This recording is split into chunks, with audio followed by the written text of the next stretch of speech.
Welcome to the Mindfulness Academy podcast. I'm your host, Amy Morgan. And on today's show, we have Karen Mangia. Hi, Karen. Hello, hello, everyone.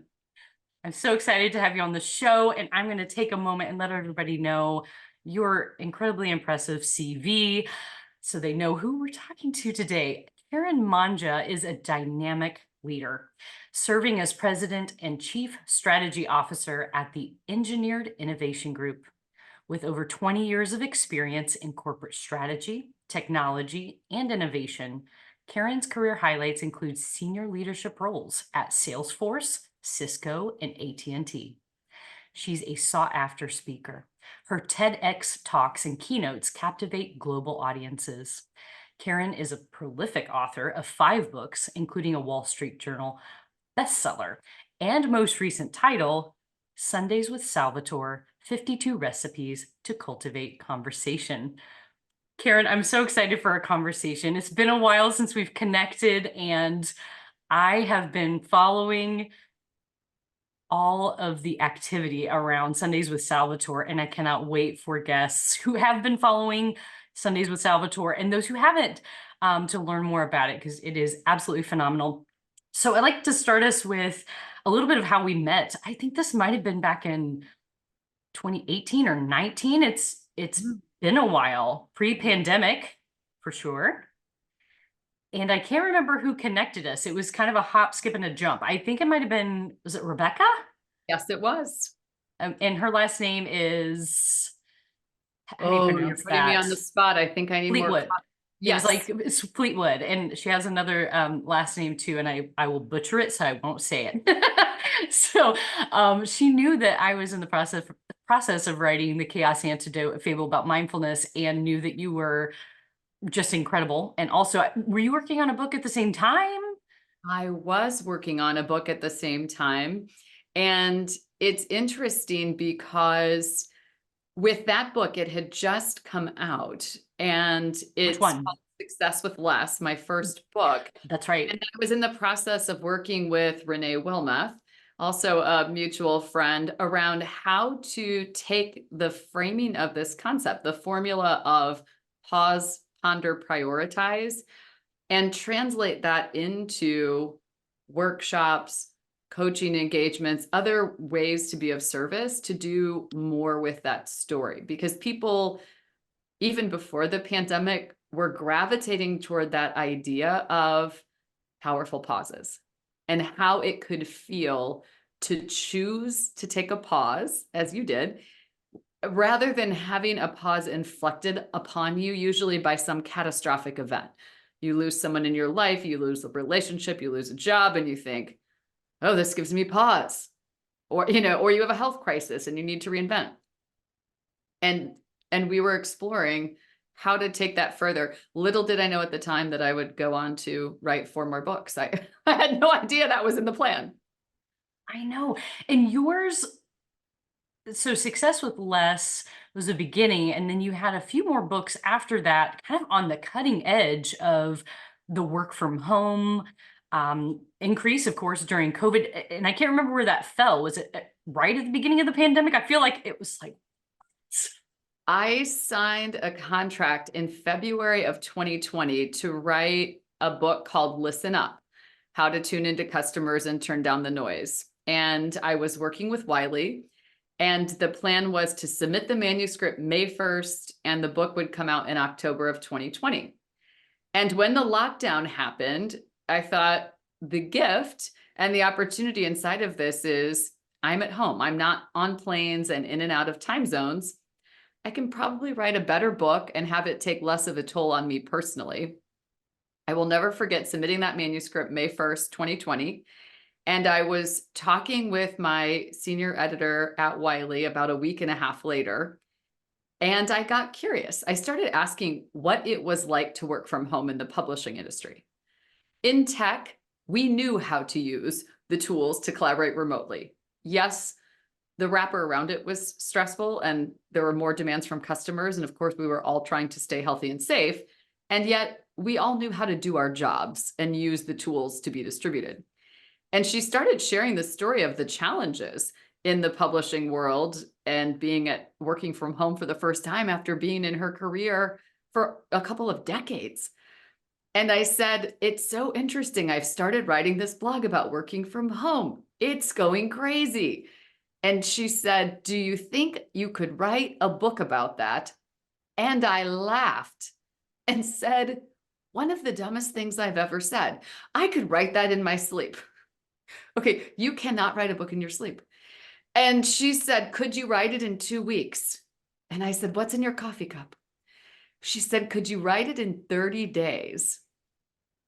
And I said, why not? Are And I you find that, serious?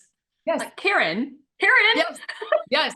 So from the time that she and I had that conversation until I physically held that published book in my hands was 89 days. It was a record at Wiley. They have never brought a book to market that fast.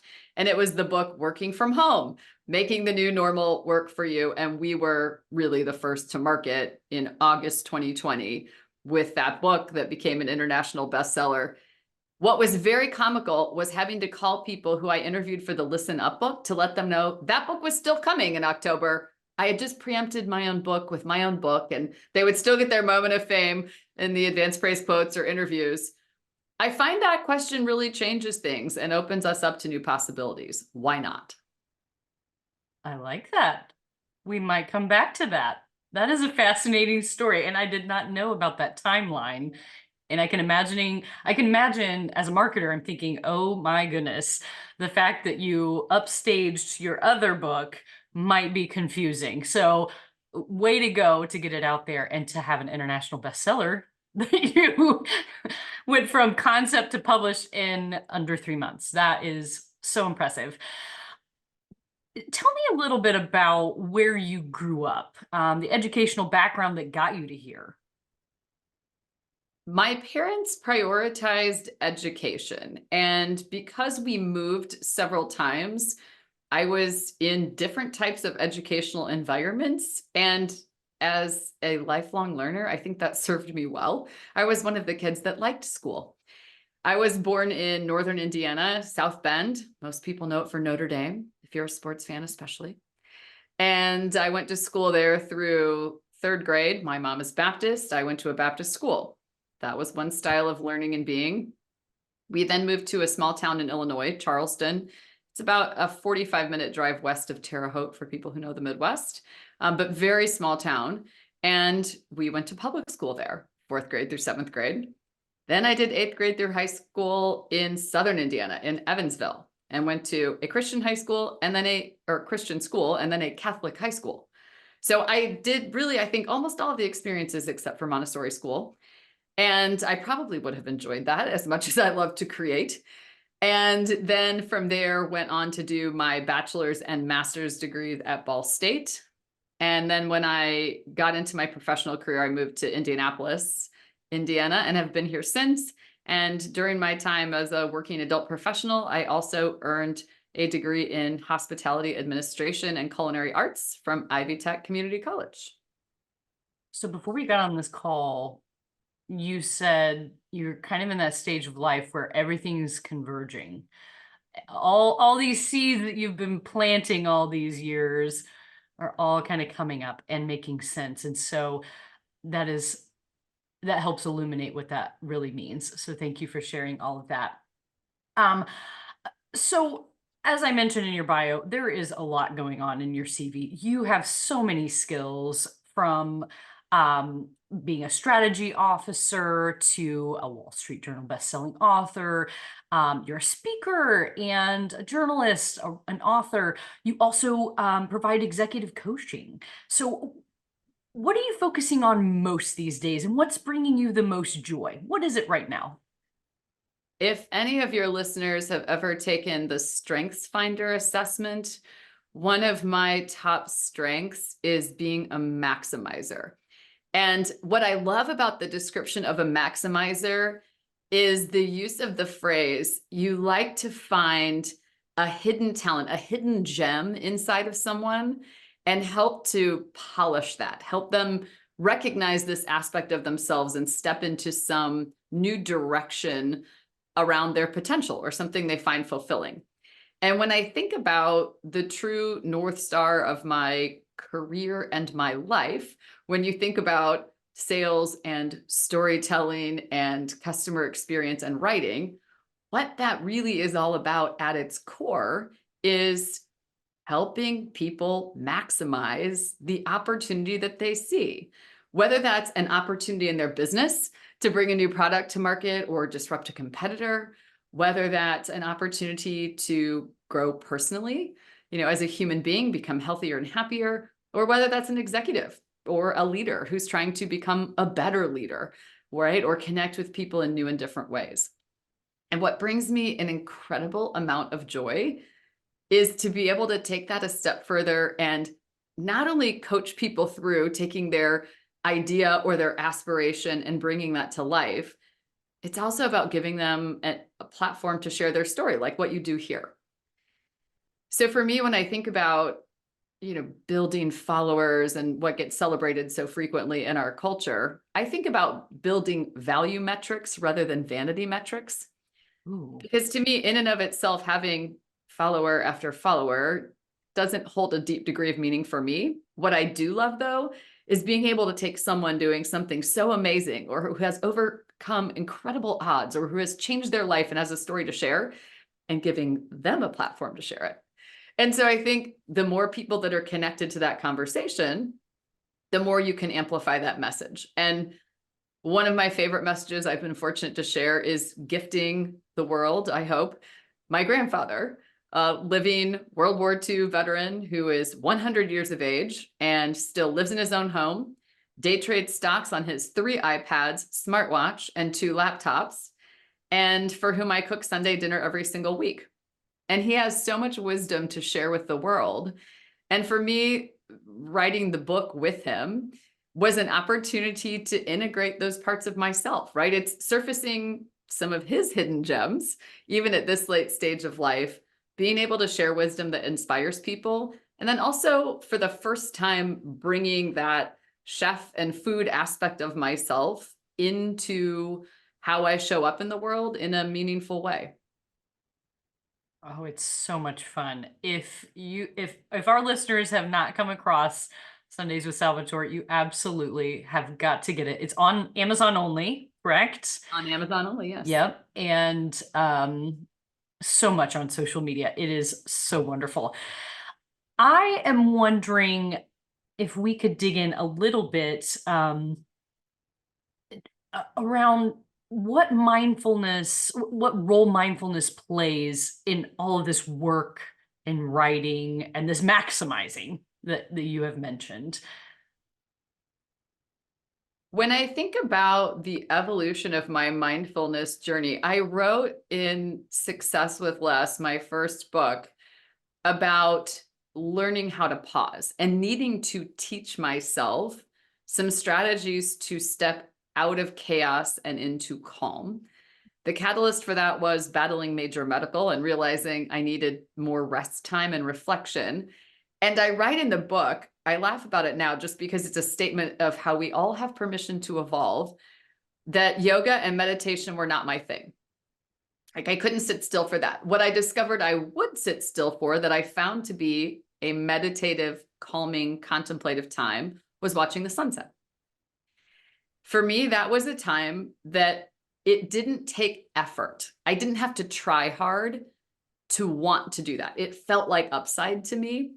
And so that was a sacred time for me where I could put my phone on silent and just be fully present to study the sun as it dipped over the horizon and went away. I would take some breaths and then you see that beautiful afterglow. And that was really the beginning for me of understanding that even small pauses that you choose, especially if connected to nature, are powerfully restorative, and you don't have to go on a week-long retreat, right? You can have a miniature retreat from your mind and from the chaos and your own stories and be still. And I liked it so much that over time, I was inspired to add additional pieces to that journey. And one of the biggest catalysts for me to get more focused and to go deeper in having a true meditation practice was the pandemic. I wondered. Okay, let's hear it. Yes. What happened? So two things happened. The first is that there were so many people offering free daily meditation. Let's join as a group. We'll do this together. And I thought this is a great way to feel connected to people and try to find some center and calm in a situation where none of us had very much control over a lot of aspects of our lives. We lost some freedom in a way. And so that got me consistent because I was doing it with a group. It was the equivalent of, I think, having a fitness coach that you hire, you show up. The second factor is I had a colleague whose dream was to open her own breathwork business, and she needed to do the training hours.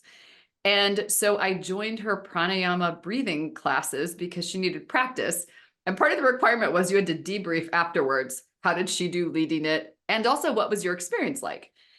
And so that made such a consistent cadence. And then I got more curious. I mean, I was finding I was more calm. I was finding there were traumatic or stressful things showing up that I was able to release in a way that I had not been able to before. It made it possible for me to write 2 books during a global pandemic while still having a full-time job. And that really set me on a journey of understanding that daily meditation is a vital part of my daily routine, a vital part of showing up as my highest self to be of service in the world, and a vital part of staying present in the moment. And I find that serves me in lots of aspects of life. So I didn't start where I am now. I didn't start doing 1-hour meditations. I started with sunsets. So I think it's important to find your own entry point. It's really inspiring. No one on the show has talked about that entry point. And so I appreciate that example. I think that could be really inspiring for folks. Would you tell us in your own terms what mindfulness is? Mindfulness to me is pressing pause on the movement of your body and your mind so that you can be reminded of and remember and restore what's most important. I like that quite a lot. Yeah, to me, it does a lot of that. It puts the focus back where it needs to be. Even this morning, as I was sitting, and it was a very busy morning, I had an early morning meeting. And so I had a shorter period of time than I normally do, but I knew I wanted to come to this conversation, having some time sitting down and breathing and holding space and considering what it was going to be like for our conversation. And knowing that that is a focus. I think sometimes just realizing, hey, we're not being dragged around by our thoughts. We need to get back in control of those. The focus is major. We've talked a lot about your journey to mindfulness, but I'm wondering if there are any practices that might be central to your work in writing and coaching now. So we've talked about the beginning with the sunsets. We've talked about the pandemic. What remains or what's new now? Because sometimes, I mean, if I talk to you again here in a year, it may be totally different. So what is it now? What I'm working on now is a couple of things. First is taking meditation to the next level of manifestation. Yeah. For me, that means being more intentional about the thoughts I'm having and the reality I'm creating and how I'm responding to and interacting with what's happening around me. And I can't say that I have mastered that by any stretch of the imagination. It's that as I've gotten further in that journey of stillness and learning from other people, because part of the joy of this journey for me has been plugging into a different community of people and changing some of my routines and rituals to make more space for this. And that's resulted in some new relationships. And when I think about how I reordered my life as I understood more about how you start your day sets the tone for your whole day and the role that being present and mindful can play, I completely rearranged my days. I used to think of meditation and yoga and doing journaling as something I would do to end the day, to transition out of all of the chaos. I was the classic person of get up, get moving, get on email, start making things happen, quote unquote, whatever that means. And I flipped and did everything the exact opposite. I took everything at night and put it in the morning, and I took everything from the morning and put it at night. So now what I do is I wake up and the first thing I do is meditation. Then I do a little bit of yoga. Then I do some exercise. Then I do some journaling. Then I do deep work. At the end of the day, I do email and all of these other buzzy instant messages and disruptors that need to happen and yet do not set the tone for a great day. What I've discovered is when you put that first, you signal it's most important. You signal that you are the most important and that time is sacred. And also, I notice if I even miss one day of it or have to really radically shorten something because of factors beyond my control, I feel differently if I have to postpone it to later in the day. I notice a difference. I also have added some other practices with Friday night. I call it fade to Friday, fade to the weekend. I do a yoga class every Friday night at 5 o'clock, and it's been our same group of people for a couple of years. I power down all of my technology, go to that space, and then when I leave, I'm done. And those are things I might not have given myself permission to do or understood the power of those routines and rituals. And not only doing them, also being intentional about when and where they fit in the schedule to continue to signal that they're a priority. Hmm. Those feel really rich. Ooh, I like that Friday. What did you call it? Fade to Fade to Friday? Friday. Ooh, I might have to pick up on that. Yes. Oh, I like that a lot. Okay. I appreciate all of those. I'm going to be mulling over which ones I might want to try out. And that one may be the top of the list. I may have questions, okay? I'm wondering if you would be willing to lead us in one of the practices that Yeah. feels really essential to you, might help our listeners. Yes. And what I've discovered is more about what we were saying earlier, which is we often default to the grand gesture when a 5 minute fix or a couple of breaths in the moment will help us reset. You know, if you have a really difficult conversation with someone, you might not have 20 minutes to sit down and do a nice meditation. You might have 20 seconds. And something that I've enjoyed is becoming a certified coach for something called positive intelligence.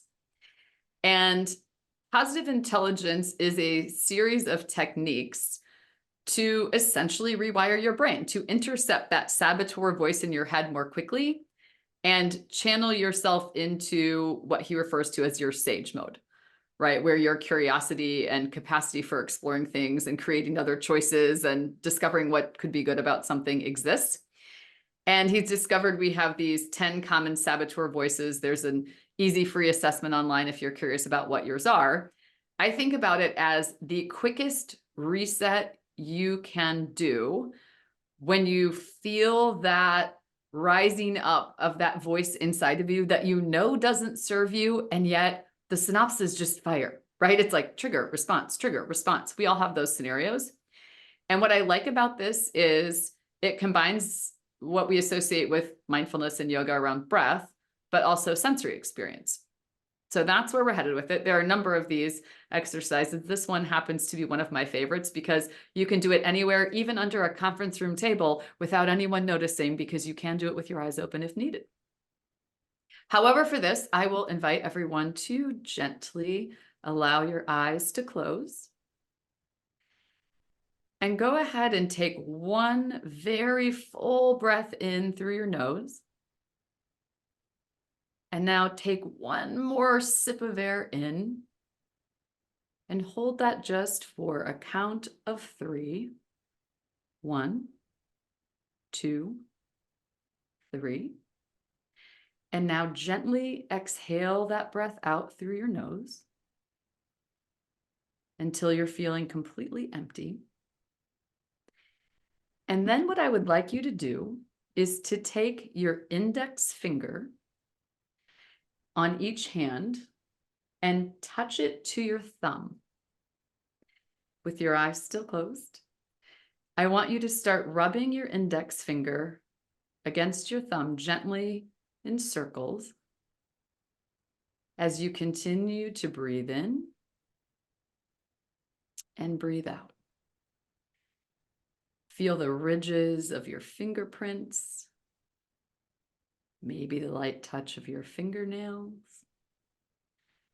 And keep rubbing your index finger against your thumb. And we're going to breathe in for 4, hold for 4, breathe out for 4, and hold for 4. So here we go. Inhale 1, 2, 3, 4. Hold 1, 2, 3, 4.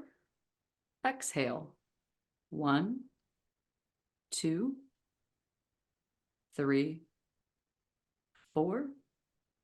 Hold 1, 2, 3, 4. And now open your eyes, release your hands, and welcome back. Feel relaxed and also a little warm. I think just getting all the oxygen in kind of helped to wake me up, and I feel a little warm now. How do you feel after that? Calm. Very nice. Very nice. I would love to transition into a time where we get to dig in. I have been looking forward to this moment since the moment you said yes to coming on the show. And I want us to talk a little bit about your authorship in particular. And we're going to get into Sundays with Salvatore a little bit more. I have questions. So, give us a high level overview of your 5 books, maybe a sentence or two, just to kind of summarize what they're about. Help us remember. My books are centered on success. That's the common theme. So success with less, so a personal formula for success, success at working from home, success from anywhere, literally, because the world has opened up, and Listen Up is about success with customers. I think about the summation of that journey as the Sundays with Salvatore book, which is integrating success in life and success in relationships and connection. So that's a great segue to my next question, which is, what have you learned about life through your writing? What I have learned about life through my writing is that we all have common threads in our story. Everyone's battling something, everyone's dreaming of or hoping for something. Everyone is searching for some kind of wise mentor, guide, elder, however you frame it, to help on that journey, to make it a little bit easier. And that at the end of the day, what we all crave most is belonging.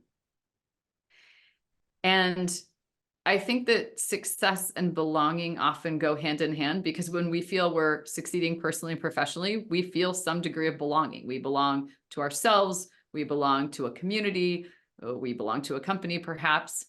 And one of the inspirations for me as I continue to share other people's stories, which I enjoy doing very much on my podcast and in pieces that I write, is understanding the journey people have taken to find their way to that sense of belonging and connectedness and community that we all value and need so much.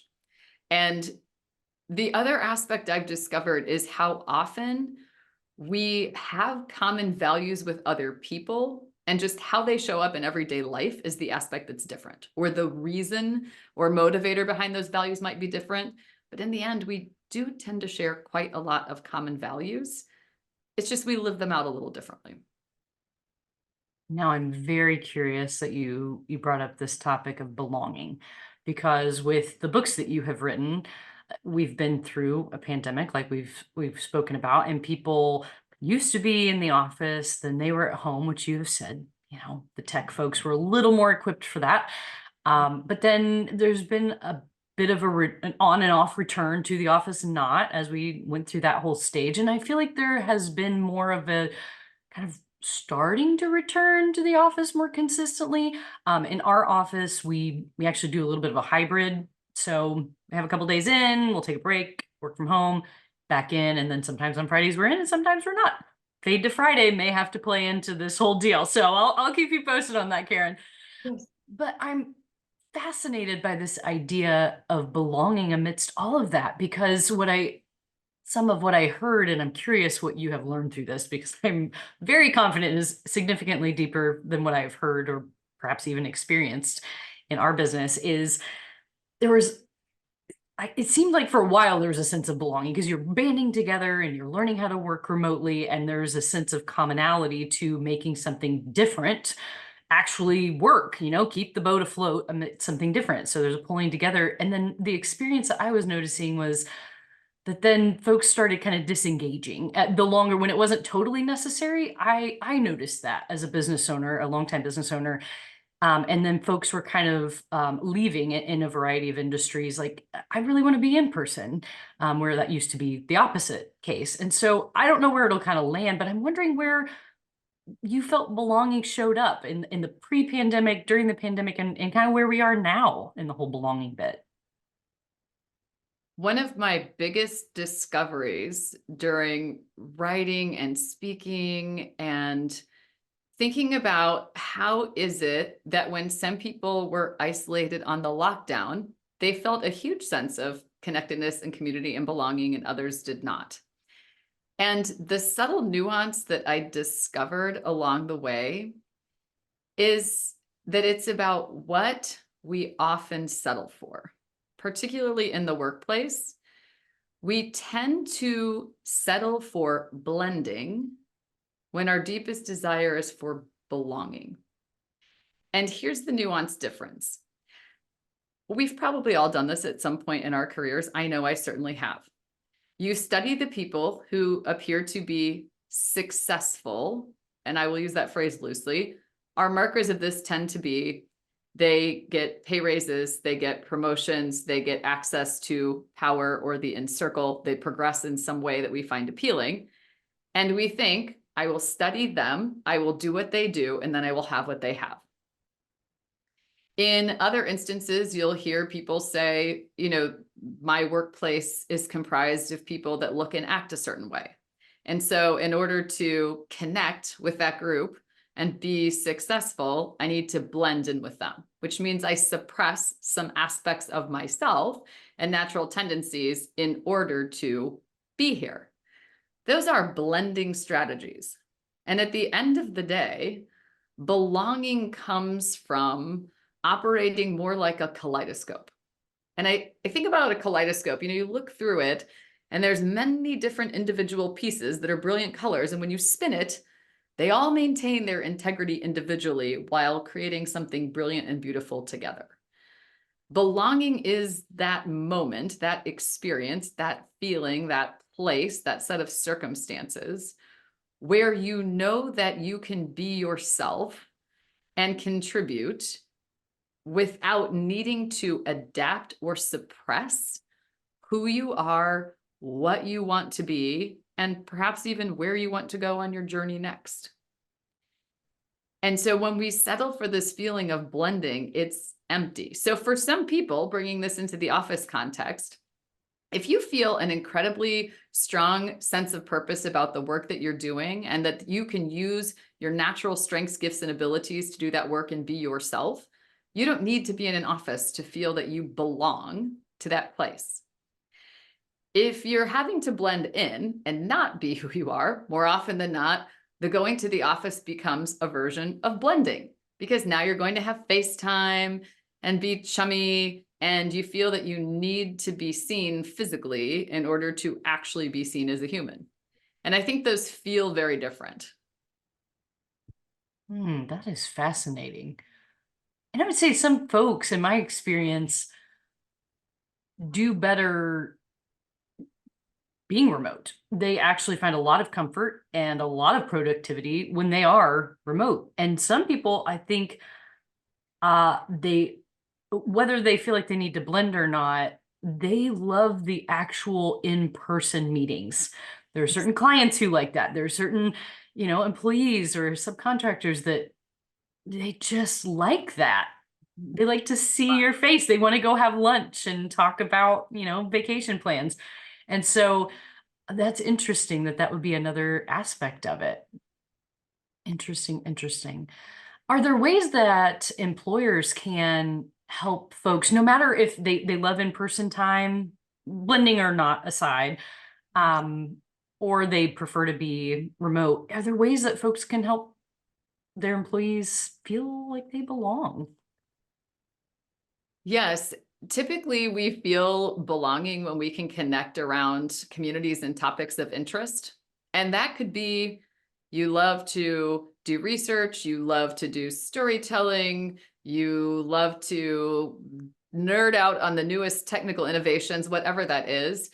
Creating intentional intersections that bring people together around a commonality, especially some that are associated with, a particular identity or a passion, tend to be great and organic and authentic ways for people to connect. I think about in our office or in our distributed office, because we're across 15 states, even as a smaller company, and now 2 countries as well. We have some people who are super passionate about music, and they started a music club, and they put together a playlist, and you can join the music club, and then they review the music, and then the next person's in charge of the playlist and they vote on it. They have a very authentic sense of belonging and sense of community around this shared interest. And then the better those relationships are, the more those transcend that love of music into love of getting things done for our clients, or giving someone the benefit of the doubt when you get to an impasse and there's lots of pressure and the deadline is on for the client. People have a base to build from because they have trust, common interest. They see the human and know that there's a connection there, and they've built some other kind of relationship. And it can be that simple. And I don't think it always has to be over engineered. The other tool that I find incredibly useful is, especially for leaders, curiosity, asking questions. You know, people often will fill in the blanks. Somebody doesn't come to the office, they must not be working. Or, somebody comes to the office all the time and they're talking 80% of it, they're not getting anything done. Well, if it's an extrovert person and that feeds their soul, they're doing great work, probably in less time, because they're getting everything they need to be at their best. So defaulting to questions rather than filling in our own stories and answers, especially as leaders, is incredibly powerful. I love that. And I like that you said that the interests don't necessarily have to be over engineered, because one of my questions was, do you find that that is best that it sprouts up organically? And I'm assuming the question or the answer is yes. Yes. Yep. Okay, okay. All right, all right. So you have to have a little bit of, I guess that the business owner could partially be a catalyst if they are curious and start drawing out commonalities, and maybe that kind of sparks things. So perhaps, in team meetings or in smaller meetings, that those that might even be part of it, getting to know folks at a deeper level, and some of those team building exercises. Okay. Yes, and one of my favorite experiences at my current company, the Engineered Innovation Group, is I hosted a dinner at my home for our employees who were local. It was completely optional, bring your plus one if you wish. And the assignment was to bring a food that tells a story about you to share with everyone.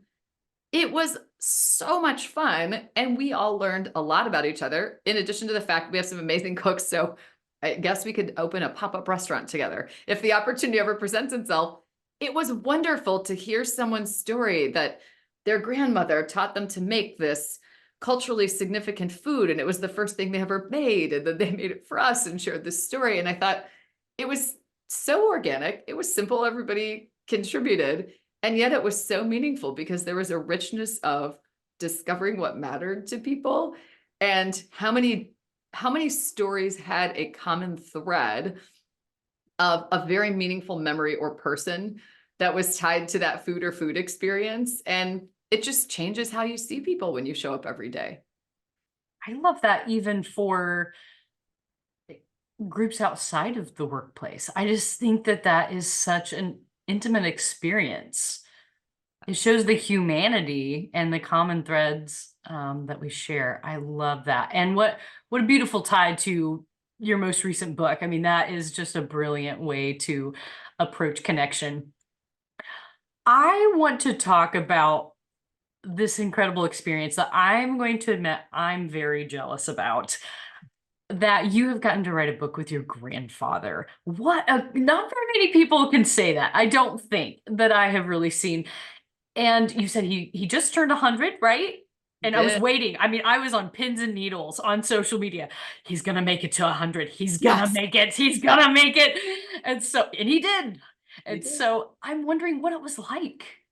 And did you were you close with him growing up? Give us a little context about your relationship with him and what it was like writing with him. On that side of the family, I am the oldest of 6 grandchildren. And our grandparents would take us for 1 week every summer without our parents.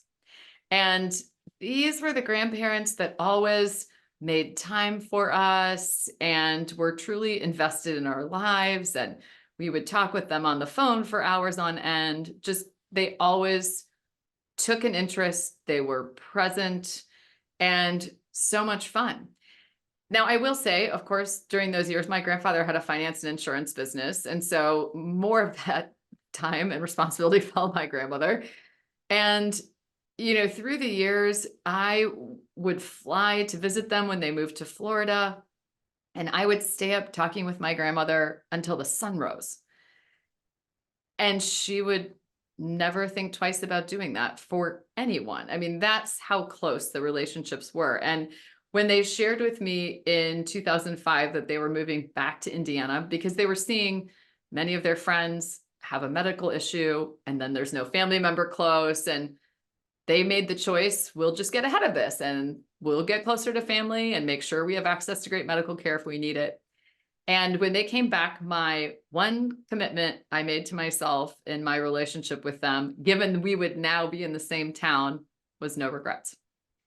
And that's how our Sunday dinner tradition began. So every Sunday, I would go cook food and we would have a conversation and talk about the stock market, which my grandfather still actively invests in at 100 on his iPads and laptops and smartwatch.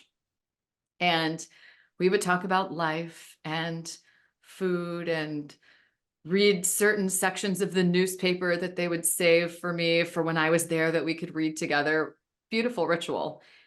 And a real inflection point in that journey was when my grandmother passed away in June of 2013. Because you think about, can you sit with how uncomfortable that's going to feel given that it's changed? I mean, a significant person is now missing from this, and are we going to continue this tradition? And the gift of this back end of my grandfather's life with him is I've gotten to know him a lot better because we have this time together and because we've continued this tradition. And what's so interesting about the book itself and the inspiration to write these stories and recipes down is, even though I had 4 books, people would ask, when is your next book coming out?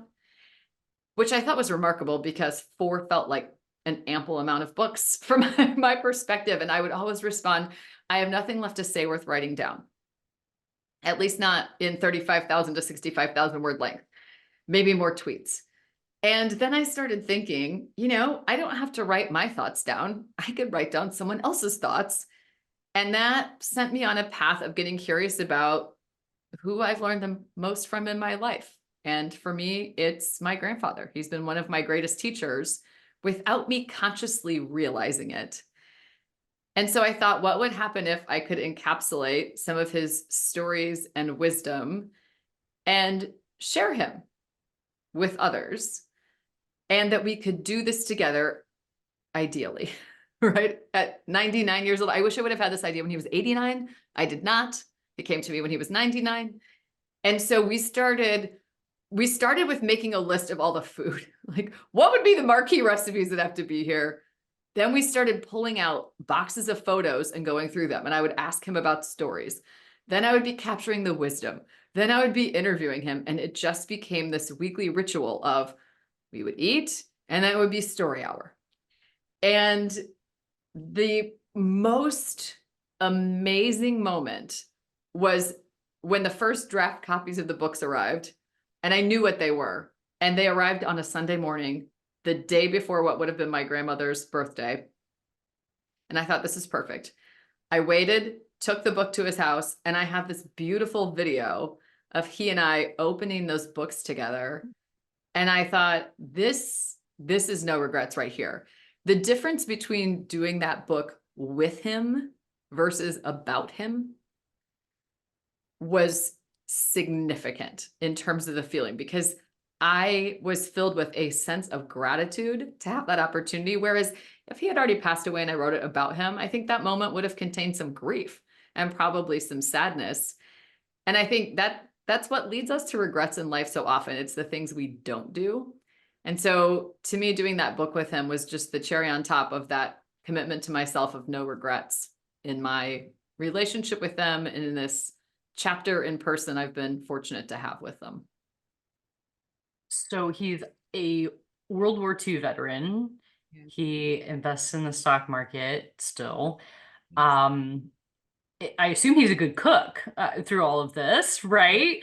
Because so is his last name Mangia? It Is is, that yeah. side? So tell our listeners what Mangia means in Italian. It means eat. Exactly. Fantastic. I remember that from our first conversation. Yes. Oh, that's Yes. so funny. And so you have Sicilian blood. Correct. Yes. Okay, so let's talk about some of the core recipes. What was the first one that popped out that you knew, or towards the top? Meatballs have to do. Meatballs. Yes, have to do the meatballs recipe. Of course, that's a classic. Family favorite, for sure. Also, my grandfather likes, we would think of them in America, kind of fig Newtons, but there is a Sicilian fig cookie. It's called cucciolati, but it's filled, with the chopped figs. It's what a fig Newton, I think, is supposed to impersonate. I knew that had to go in there for sure. And then my grandparents have always had a garden. My grandfather still plants a garden and cans tomatoes and tomato juice every year. So of course I had to do some of their, I just call them summer garden harvest kinds of recipes. The cucumbers and vinegar. There was a potato recipe, it uses the potatoes and the peppers and the tomatoes. Some of those, because I have so many memories of working with them in the garden, cooking things from the garden. And so I knew some of those, of course, had to be in there as well. Is there something that is very Sicilian? You talked about the Fig Newton-esque sort of thing. Oh, I don't know much about Sicilian food. I've been to Italy. My husband and I have several times. He actually spent a whole year in Italy through Notre Dame's architecture program. That's where he got his degree. And we've been back several times, but we've never been to Sicily. We're actually going back to Italy in June. So I'm hopeful, and we're taking some cooking classes. So I'll send some pictures your way. I don't know if it'll be the same. I hear that Italian cooking and Sicilian, they're different. Very different. Sicily is the land of seafood. Yes. So that certainly, so I tell the story in the book of meeting up with my brother in 2019 and going to the town where our family is from. Which And is? we ate Trebbia, which is about a 30-minute drive from Palermo. So northwest side of the country on the water. And we ate the most fabulous kind of shrimp scampi there, which is very popular. I mean, there's so much seafood there. That recipe is in the book. Another one is that Sicily has a very specific style of bread, and bread throughout mainland Italy and Sicily is different. And so this Sicilian bread recipe is in there and is a nod to my great grandmother, who used to bake 6 loaves of bread at a time twice a week to feed the family.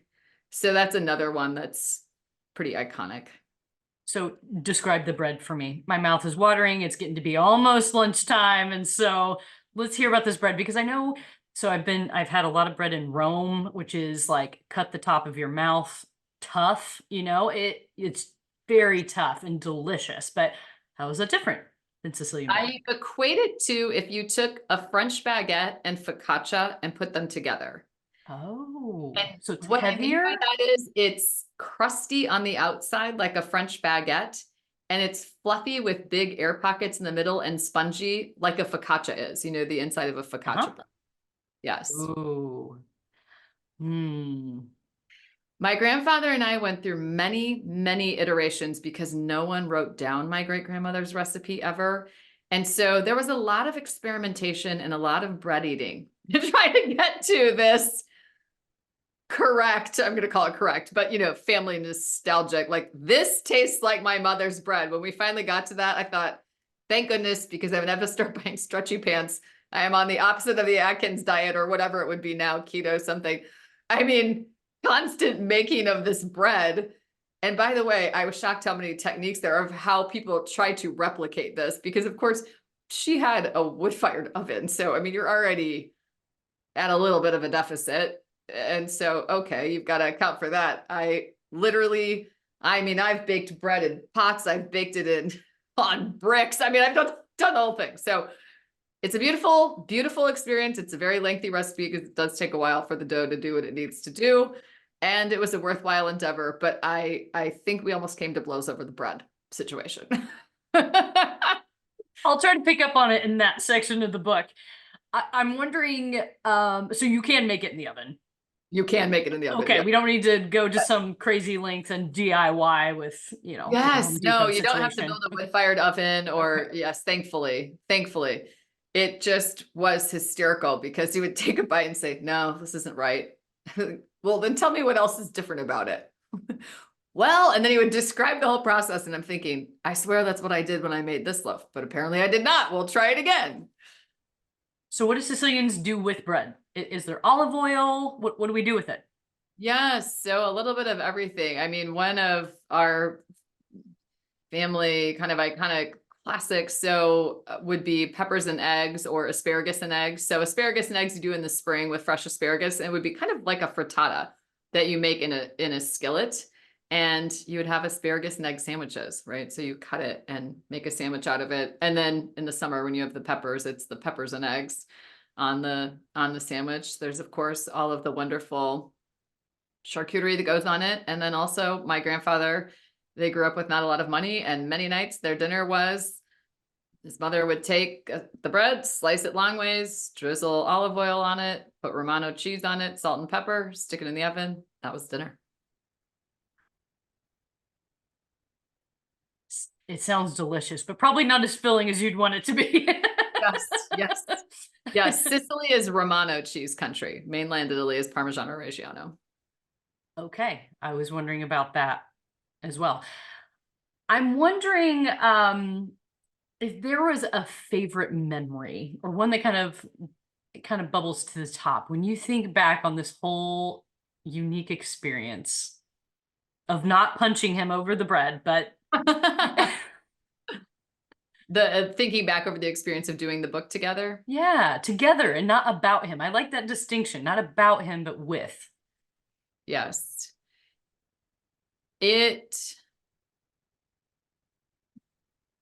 It was the moment when he takes the book out of the box and he goes through the pages and he looks at me and says, "What is this?" And I said, "It's our book. Can you believe it?" And he's just looked down at it again and he said, "We did all of this?" And then he leans over and kisses me on the cheek and says, "I love you." And I thought, well, that was worth all of it, right? It's very precious. I don't know if you posted the exact one that it was, but I did see one like that on social media, and it just, I mean, oh, makes you tear up. It's just so precious what you've done. In Sundays with Salvatore, you explore what constitutes a meaningful life and how you leave a lasting legacy. And I feel like we're kind of brushing the edges of a lot of that. And you say that you discover the secret ingredient in the recipe for enough this present moment. Tell me more about that. When we live in the past, we're typically either regretting something or longing for something that is no longer as it once was. And when we are looking into the future, we are typically filled with worry and anxiety. And everything, infinite possibilities, everything that we could want and need exists right here, right now. And to me, bringing it back around to our conversation, that is part of mindfulness and part of being intentional, is consistently working on strengthening the muscle of coming back to right here, right now. Because when I'm sitting there having a conversation with my grandfather after we eat the last bite of food, I don't need anything else. It's enough. I don't need more of something. I don't need to regret something, nothing. It's enough right there. And I think a really magical moment for me every single week when I drive away and leave, my grandfather always walks me out and typically imparts some piece of wisdom, like don't speed on the way home, but it varies. And I'm extremely intentional about when I back out of the driveway, looking at him specifically from the car. I'm not doing anything else. And he always waves goodbye, and I always wave goodbye at him. And I just am so intentional about that. And I'm fully present right there. I'm not, worrying ahead to how many more of these are we going to have, right? How much time do we have left? I'm just right there. And I think it's really this present moment that changes everything for us. I mean, everything we need is right here, right now. We spoke earlier about this situation where or this invitation where you had folks bring their favorite food with a story behind it. Give us one, maybe a favorite recipe and its connection with someone. Would you share that with us? One of my personal favorites is one of my colleagues who is from Singapore. And we had the dinner, it just so happened during Chinese New Year celebration. And she made the sesame prawn toast that her grandmother taught her how to make. And it was the first thing she ever learned how to make. And I love that it was significant in that it was that holiday at that time that we were eating this food, and also this story of why it was so meaningful to her, this connection with her grandmother, and also this connection to her culture. Also, it's delicious, by the way. So that was definitely one of my favorites. And what did you share during that meal? I made risotto cakes. So in the southern part of Italy and definitely in Sicily, they make arancini. And the idea behind this is you take the risotto that's left over from yesterday, and sometimes they will fill it. There could be a meat ragu filling or cheese of some sort. And then you make it into either a ball or into a cake, and you roll it in egg and breadcrumbs and fry it, and a little salt on top, and it's delicious. So it's crispy on the outside, and then it's that creamy risotto on the inside. That's what I made. And I assume you made that probably with your grandmother growing up, or you just learned it along the way? It's so funny. I made it, yes, several times growing up. They didn't make it super frequently. I got more interested in it as I got older. And so I would try to prepare these versions of it, and mine would always fall apart in the skillet when I was frying them, which I found incredibly frustrating. It took, even with a culinary degree, candidly, until my trip to Sicily, and I did a street food tour. And one of the first dishes we ate was the arancini there. And after the tour was over, I went back to the little food stall where we ate it. And I asked, could I please go stand at the kitchen and watch them make this? Because it was Sicilian grandmothers in the kitchen. That is how I figured out the missing secrets of getting the arancini to taste great and stay together. So really that trip paid dividends for lots of people, even if they weren't on the trip. So what was the missing piece? What did you learn? Two missing pieces. One is I would always make the risotto, let it come to room temperature, and then, make the patties or balls and fry them. Well, if you think about leftover risotto, that means it was in the refrigerator overnight. This is very important for the starch to develop enough so that it sticks together after it's been refrigerated for 24 hours. It's much easier for it to stay together. The other aspect of it is after you kind of make it into the balls or patties, you put it back into the refrigerator because using your hands, it warms it up again. And then once you dip it in the egg wash and the breadcrumbs, it has to sit for at least 15 minutes before you fry it so that the coating sticks to it. That is deep. The refrigeration aspect I hadn't considered. It makes sense when I think about it now. It didn't until I saw the Sicilian nonas in there just working away. So you need to have that overnight in the fridge, get it into a ball, put it back in the fridge because the heat from the hands, roll it and all the goodies, let it sit for about 15 minutes, and then we can fry. And then we can fry it in the oven. Okay. Now you know. Listeners, this is a treat here. Important tips. Important tips. Important tips. I feel like a major thread through your writings, your life, your work is you talk about success. And I'm wondering if you would give our listeners a piece of advice, something that's fresh, kind of off the top right now, that you give our listeners to help improve their lives. Success is as you define it. Very often we borrow someone else's definition of success, a job title, living in a certain zip code, having a degree from a particular university, making a particular amount of money.